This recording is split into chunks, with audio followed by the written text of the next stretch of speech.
Good morning. Thank you for joining me. Today's legend of faith is Moses. You've probably heard of him before. Have you heard of Moses before?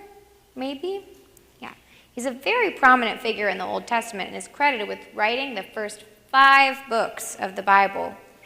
He lived during an interesting time in history where those around him did not believe in the one true God, and those who did, they were in slavery. But God called him to do something very important. Our reading from Hebrews that we just heard tells that Moses and his family made some brave choices, and they trusted God.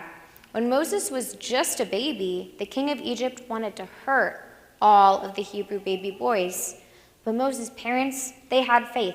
They hid him and protected him because they believed that God had a special plan for Moses.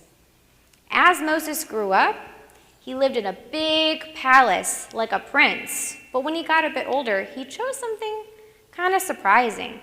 Instead of living like a king, he decided to be one of God's people, even though it meant being treated kind of badly.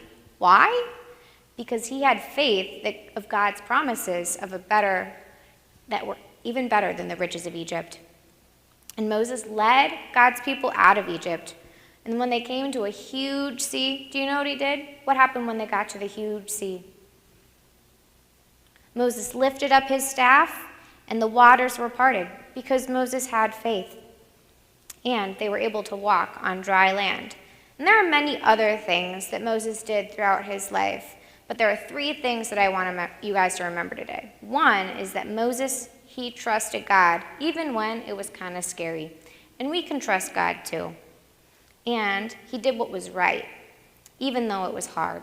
And we should do the same. And lastly, that Moses believed that God is someone who keeps his promises, and we can believe and trust that too. Will you please fold your hands, and we'll pray.